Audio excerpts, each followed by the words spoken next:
ব্যক্তিগত মুহূর্ত। আমার আত্মীয় স্বজন, আমার মা আছেন, আশীর্বাদ করেছেন। আমাদের জীবনের একটা গুরুত্বপূর্ণ ষোড় সংস্কারের একটা বিবাহ আজকে পূর্ণ হয়েছে, সেই জন্য অনেক মানুষ শুভেচ্ছা জানিয়েছেন, অনেকে জানাতে পারেননি। আপনাদের ইচ্ছা ছিল যোগ দেওয়ার, কিন্তু আমি দুঃখিত, সবাইকে আমরা ডাকতে পারিনি। খুব সাধারণভাবে বাড়ির মধ্যে হয়েছে, কিন্তু আপনারা অনেকক্ষণ দাঁড়িয়েছিলেন। আমাদের অনেক প্রিয়জন, বন্ধু বান্ধব, শুভাকাঙ্ক্ষী সারা পশ্চিমবাংলায় যত ভারতবর্ষে আছেন, তারা শুভেচ্ছা জানাচ্ছেন, জানাতে চান। আমি তাদেরকে, তারা যে আমাদের জন্য এত চিন্তা করেন, শুভেচ্ছা জানাচ্ছেন। সবাইকে আন্তরিক শুভেচ্ছা, ধন্যবাদ, আমার কৃতজ্ঞতা জানাচ্ছি। সবাইকে ডাকতে পারলে ভালো হতো, কিন্তু সেটা সম্ভব হয়নি। খুব সাদামাটাভাবে আমরা এই পবিত্র বন্ধনের অনুষ্ঠান করেছি।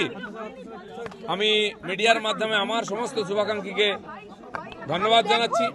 আপনাদের শুভেচ্ছা আর আশীর্বাদ কাম্য, যাতে পারিবারিক জীবনের দায়িত্ব খুব ভালোভাবে পালন করতে পারি। পরিবারের সেবা, সমাজের, দেশের সেবা, সব সেবা যেন করতে পারি এবং বিধি বিধানকে যেন সফল করতে পারি, সেই আশীর্বাদ সবার কাছ থেকে চাই।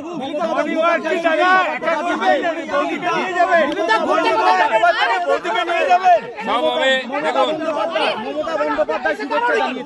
বহু লোক শুভেচ্ছা জানিয়েছেন, কেউ এসেছেন, বেশিরভাগ সোশ্যাল মিডিয়ার মাধ্যমে জানিয়েছেন।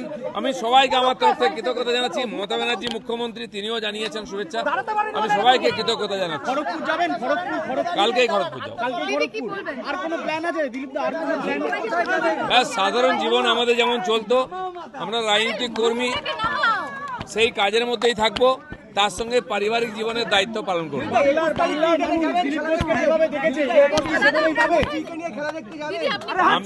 আমি যাতে আমার রাজনৈতিক গতিবিধি ঠিক রাখতে পারি, রাজনৈতিক দায়িত্ব পালন করতে পারি, তার সঙ্গে মায়ের দায়িত্ব পালন করতে পারি, সেই জন্য বিবাহ বন্ধনে আবদ্ধ হয়েছি। আমার জীবন সঙ্গিনী রিঙ্কু সব জানে, সেও পার্টির কর্মী, সব জেনে আমার পরিবারের মায়ের দায়িত্ব স্বীকার করেছে। আপনারা আশীর্বাদ করুন যেন সেও এবং আমরা এই দায়িত্ব পালন করতে পারি। আমাদের রাজনৈতিক জীবন যেমন ছিল, আমাদের পার্টি যে দায়িত্ব দেবে, যেভাবে দেবে, পুরো শক্তি সামর্থ্য লাগিয়ে আমরা সেই কাজ করব, বাংলায় পরিবর্তন করব। আমি তো যাবো, তারপরে দেখছি কে যায়। আলোচনা চলছে যে দিলীপ ঘোষ হয়তো এবার রাজনীতি থেকে অবসর নেবে। অনেকবার বলা হয়েছে, ওই চিন্তা করার দরকার নেই। আপাতত যেটা হয়েছে সেটার জন্য সবার শুভেচ্ছা চাই। ধন্যবাদ সবাইকে। আমি 40-42 বছর ধরে ঘুরছি, ঘোরাটা আমার কাছে নেশার মতো।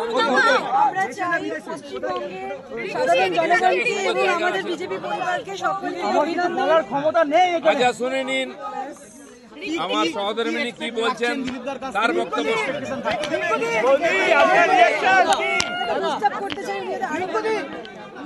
জোরে বলো। বলছি রাজনীতিতে একটা বড় ভূমিকা থাকে দিদি, রাজনীতিতে সহধর্মিনীর একটা বড় ভূমিকা থাকে, ইন্সপিরেশনের ভূমিকা থাকবে। আপনি কি দিলীপ ঘোষকে একইভাবে ইন্সপায়ার করবেন রাজনীতির ময়দানে আবার? অবভিয়াসলি, তার জন্য তো ওনাকে ঘুরতে যাওয়ার প্ল্যান ইচ্ছে প্রকাশ করেছেন। ডাউনলোড করুন এই সময় অ্যাপ, iOS ও অ্যান্ড্রয়েডের জন্য।